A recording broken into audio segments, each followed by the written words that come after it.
एक सवाल जो दिमाग घुमाने वाला है। ऐसा कौन सा जरूरी सच है जिस पर शायद ही कोई सहमत हो? हम्म ये वाकई एक बड़ा ही बोल्ड सवाल है। मतलब अगर इसे किसी भारी महफिल में कह दिया जाए तो लोग शायद अजीब नजरों से देखने लगेंगे। बिल्कुल। और इसी थोड़े विवादास्पद सवाल के साथ हम आज की इस गहरी छानबीन की शुरुआत कर रहे हैं।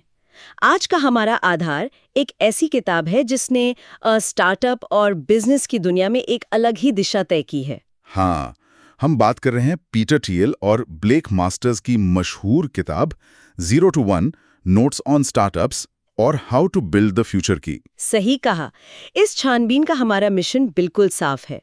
हम उन डिस्ट्रप्टिव छुपे हुए स्टार्टअप सीक्रेट्स को उजागर करना चाहते हैं जो भविष्य बनाने के लिए सबसे ज्यादा जरूरी हैं। खास तौर पर उन लोगों के लिए जो नया सीखना चाहते हैं या टेक प्रोफेशनल्स हैं। यहाँ थोड़ा कॉन्टेक्स्ट सेट करना बहुत ज़रूरी हो जाता है। ये छानबीन किसी एक खास दृष्टिकोण या विचारधारा का समर्थन नहीं करती। इसका उद्देश्य सिर्फ सोर्स मटेरियल में दिए गए विचारों को निष्पक्ष रूप से समझना है। एकदम निष्पक्ष। पीटर थियल जो पेपैल के को-फाउंडर हैं, उनका मानना है कि लोग अक्सर उन चीजों को सच मान लेते हैं जो भीड़ मानती है। लेकिन असली इनोवेशन तब होता है जब भीड़ से अलग हटकर नए सिरे से सोचा जाए। और इसी नए सिरे से सोचने का सबसे पहला कदम तो किताब के टाइटल में ही छुपा है, ज़ीरो टू वन।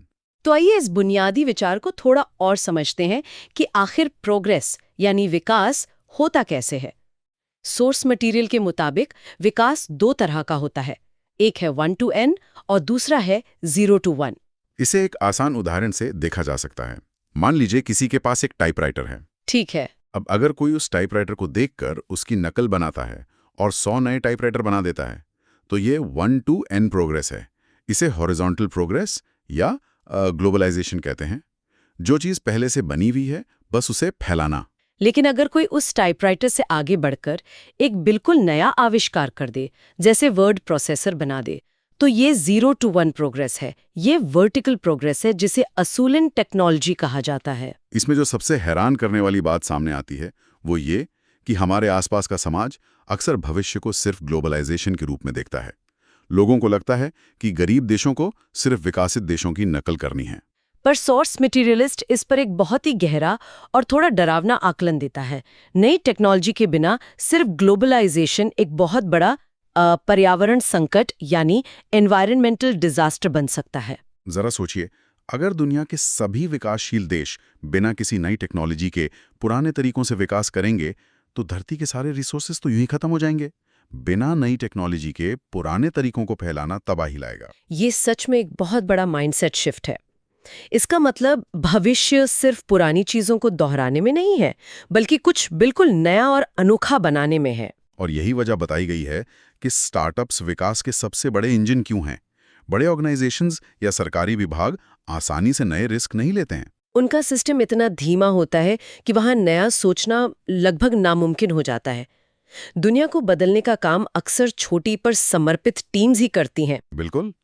लेकिन एक नया स्टार्टअप शुरू करते वक्त सबसे बड़ी मुसीबत ये होती है कि लोग वही गलतियां दोहराते हैं जो पिछली नाकामियों से डरकर सीखी गई होती हैं।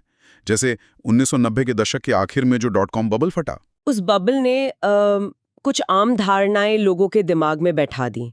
स्टार्टअप की दुनिया ने नियम बना लिए कि हमेशा छोटे कदम उठाओ, लीन रहो, लंबी प्लानिंग मत करो और जो प्रोडक्ट मार्केट में है बस उसको थोड़ा बेहतर बना दो। भीड़ को लगने लगा कि यही सफलता का रास्ता है। लेकिन यहीं पर सोर्स मटेरियल भीड़ से बिल्कुल उल्टा चलता है। किताब इन सभी बातों का पूरी तरह विरोध करती है। छोटे कदम उठाने से बेहतर है बोल्ड रिस्क लेना। बिना प्लान के इधर उधर भटकने से बेहतर है कि खराब प्लान ही हो पर प्लान जरूर हो। पर इन सब में एक बात है जो किसी को भी चुका सकती है। और वो बात है कि कैपिटलिज्म और कंपटीशन दरअसल एक दूसरे के दुश्मन हैं। एक मिनट, हमें तो बचपन से यही सिखाया गया है कि कंपटीशन मार्केट के लिए, कस्टमर के लिए बहुत अच्छी चीज होती है। फिर ये दुश्मन कैसे हो सकते हैं? ये मानना थोड़ा मुश्किल होता है, पर अगर इसे गहराई से देखा जाए तो तस्वीर साफ होती है। परफेक्ट कंपटीशन में किसी भी कंपनी का मुनाफा यानी प्रॉफिट लगभग 0 हो जाता है। एक आम रेस्टोरेंट बिजनेस का ही उदाहरण ले लीजिए। हाँ, एक ही सड़क पर दर्जनों रेस्टोरेंट होते हैं जो लगभग एक जैसा खाना देते हैं। उन्हें मार्केट में जिंदा रहने के लिए अपनी कीमतें हमेशा कम रखनी पड़ती हैं। उनका प्रॉफिट मार्जिन इतना कम होता है कि वो भविष्य के किसी बड़े इनोवेशन के बारे में सोच ही नहीं पाते। उनका ध्यान सिर्फ आज का दिन निकालने पर होता है। दूसरी तरफ एक क्रिएटिव मोनोपोली होती है, जैसे गूगल का सर्च इंजन। गूगल अपने मार्केट को इतने बेहतरीन ढंग से चलाती है कि कोई और उसके आसपास भी नहीं आ सकता। और क्योंकि उनका एक मोनोपोली है, उन्हें हर दिन डर में नहीं जीना पड़ता। उनके पास इतना प्रॉफिट होता है कि वो नई चीजों पर एक्सपेरिमेंट कर सकते हैं। मोनोपोली होने की वजह से ही वो नए आविष्कार कर पाते हैं। जिनसे बचना होना चाहिए। और इसमें एक मजेदार झूठ भी शामिल है जो कंपनियां बोलती हैं। झूठ? कैसा झूठ? जो कंपनियां सच में मोनोपोली होती हैं वो खुद को हमेशा छोटा दिखाती हैं ताकि गवर्नमेंट उन्हें परेशान ना करे। वो कहेंगी कि हम तो बस टेक मार्केट के एक बहुत छोटे हिस्से हैं। ओह, और वही दूसरी तरफ जो कंपनियां बुरी तरह से कंपटीशन में फंसी होती हैं, वो अपने आप को सबसे यूनिक बताती हैं। एग्जैक्टली, वो खुद के मार्केट को बातों में इतना छोटा कर लेती हैं कि वो अकेले खिलाड़ी लगने लगती हैं ताकि इन्वेस्टर्स को लगे कि उनका कोई मुकाबला ही नहीं है। ये झूठ और कंपटीशन का भ्रम किस हद तक जा सकता है, इसके सोर्स मटेरियल में कुछ बेहतरीन किस्से हैं। एक बड़ा ही साफ उदाहरण शेक्सपियर के नाटक हैमलेट से मिलता है। हैमलेट में क्या होता है? और वहाँ किरदार बिना किसी खास वजह के एक दूसरे से लड़ते हैं। उनके पास लड़ने का कोई बड़ा उद्देश्य नहीं होता, बस आपस की तकरारी उद्देश्य बन जाती है। ठीक वैसे ही 90s के .com बबल में देखा गया।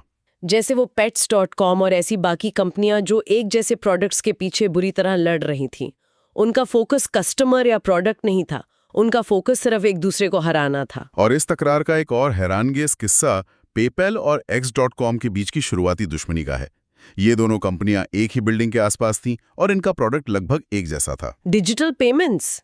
मैंने पढ़ा है कि तकरार इस हद तक बढ़ गई थी कि पेपैल के एक इंजीनियर ने X.com को खत्म करने के लिए एक असली बॉम्ब बनाने तक का डिजाइन तैयार कर लिया था। जरा सोचिए दुश्मनी किस हद तक अंधा कर देती है। लेकिन फिर उन्होंने समझदारी दिखाई। उन्हें समझ आया कि इस लड़ाई में दोनों मर जाएंगे, तो उन्होंने आपस में मर्ज होकर एक अकेली बड़ी कंपनी बनाई। यहां से साफ हो जाता है कि कंपटीशन वैल्यू को बनाता नहीं, खत्म कर देता है। तो नया पहलू ये आता है कि अगर कंपटीशन से बचना है और एक मूल्यवान मोनोपोली बनानी है जो लंबे समय तक टिके, तो वो कैसे बनेगी?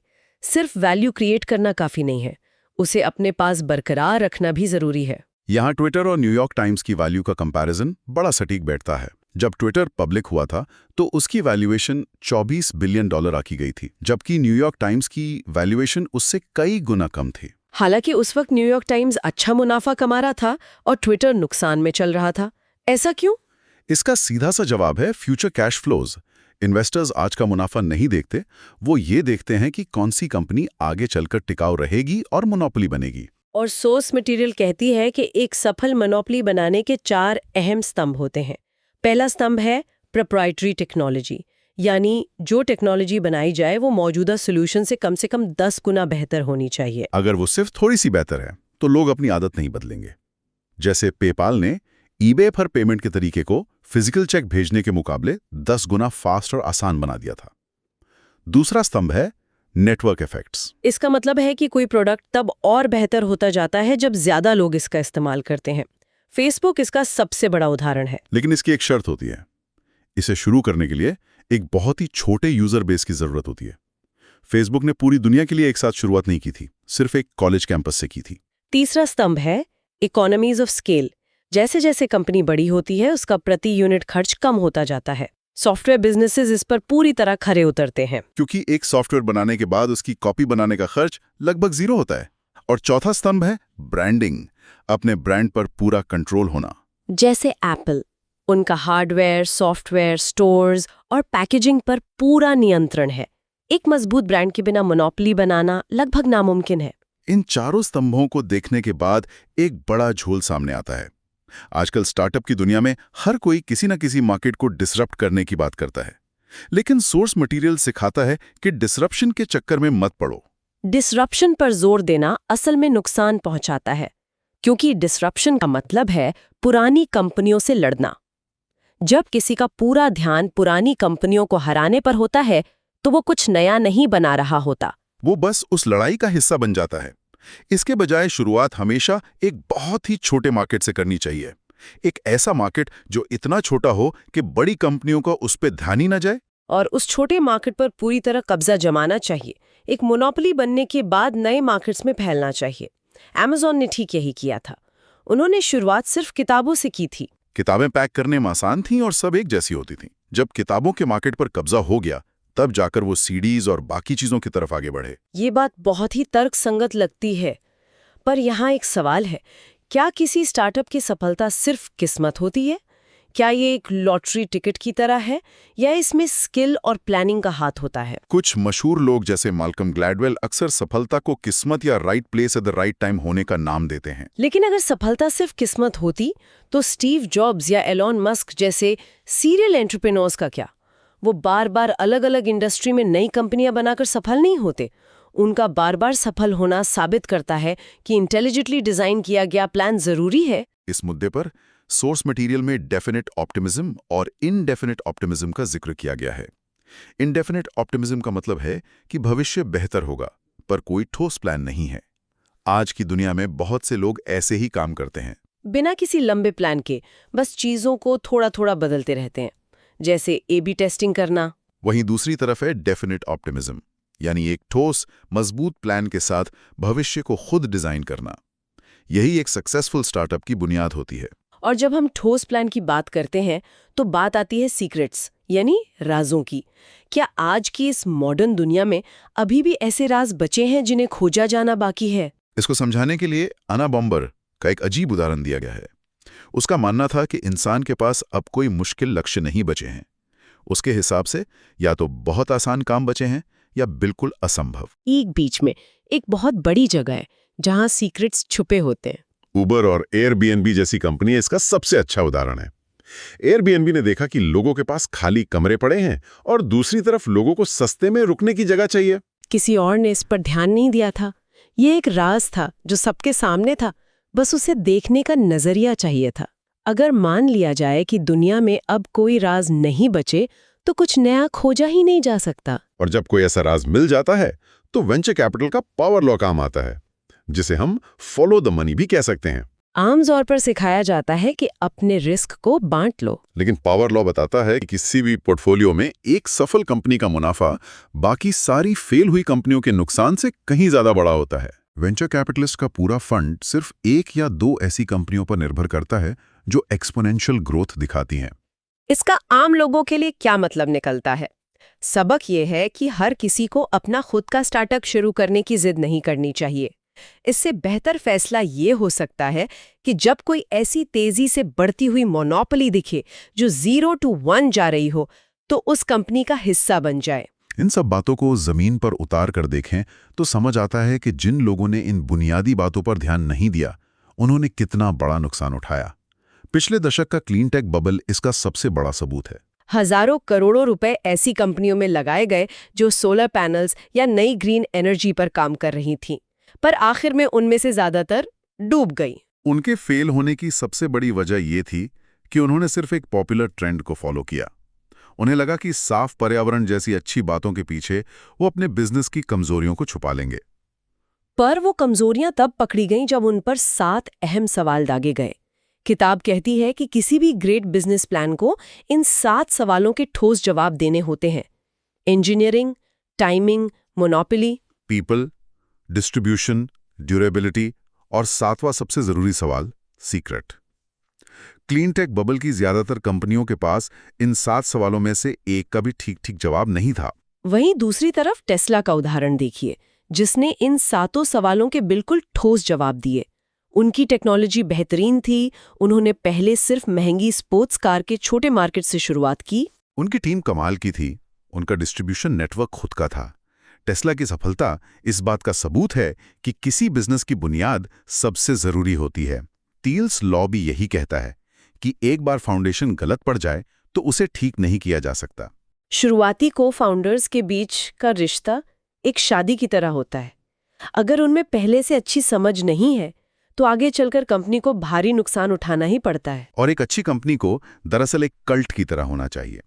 यहाँ कल्ट का मतलब किसी गलत काम से नहीं है, बल्कि अपने काम और मिशन के प्रति पूरी तरह समर्पित होने से है। एक ऐसी जगह जहां लोग एक लक्ष्य के लिए लगन से जीते हैं। इसके बिल्कुल उलट होती है कंसल्टिंग फर्म, जहां लोग बस बाहर से आते हैं और चले जाते हैं। इन सब के बीच एक ऐसी चीज है जिसे टेक दुनिया अक्सर हल्के में ले लेती है, वो है सेल्स, अपना प्रोडक्ट बेचने की कला। इंजीनियर लोगों को लगता है कि बेहतरीन प्रोडक्ट बना लिया तो वो खुद बिक जाएगा, पर कोई भी चीज खुद नहीं बिकती। और बेस्ट सेल्स वो होती है जो लोगों को पता भी ना चले। मार्क ट्वेन की कहानी में टॉम सॉयर ने अपने दोस्तों से अपनी दीवार पर पेंट करवाया और उसके बदले उन्हीं से पैसे भी ले लिए।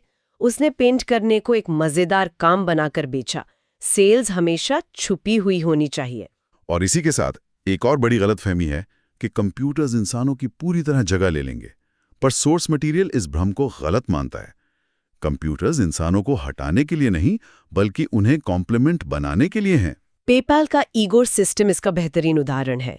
फ्रॉड से बचने के लिए उन्होंने शुरुआत में सिर्फ एल्गोरिदम्स का इस्तेमाल किया, पर वो नाकाम रहा। फिर उन्होंने एक हाइब्रिड अप्रोच अपनाई। कंप्यूटर सिर्फ सस्पिशियस ट्रांजैक्शंस को फ्लैग करता था और आखिरी फैसला इंसानी दिमाग करते थे। इस सिस्टम ने पेपाल को फ्रॉड से बचाया। नई टेक्नोलॉजी का मकसद इंसान की ताकत को बढ़ाना होना चाहिए। ये सारी बातें हमें एक ऐसी दिशा में ले जाती हैं जहां भविष्य को देखने का नजरिया बदल जाता है। दुनिया में अभी भी बहुत कुछ नया करना बाकी है। भीड़ की सोच से हटकर सोचना होगा। इस पूरी गहरी छानबीन का सार यही है कि भविष्य खुद ब खुद बेहतर नहीं हो जाएगा, इसे बनाना पड़ता है। भविष्य की सबसे मूल्यवान कंपनियां वो होंगी जो नए राज खोजेंगी और एक छोटे मार्केट में मोनोपोली बनाएंगी। सुनने वालों के लिए यहाँ पर एक गहरा सवाल छोड़ा जा रहा है जिस पर विचार किया जाना चाहिए। ऐसी कौन सी सबसे मूल्यवान कंपनी है जिसे इस वक्त दुनिया में कोई नहीं बना रहा है? वो कौन सा राज है जो आसपास छुपा है पर लोग देख नहीं पा रहे हैं? अगर उस राज को ढूंढ लिया जाए तो एक नया विकास का रास्ता खुल सकता है। भविष्य कोई ऐसी लॉटरी नहीं है जिसे किस्मत के भरोसे जीता जाए। ये एक ऐसी दुनिया है जिसे इंटेलिजेंटली डिजाइन करना पड़ता है, 0 से 1 तक का सफर तय करके। उम्मीद है इस छानबीन ने कुछ नए विचारों को जन्म दिया होगा। नए सवाल पूछते रहिए और भविष्य बनाते रहिए।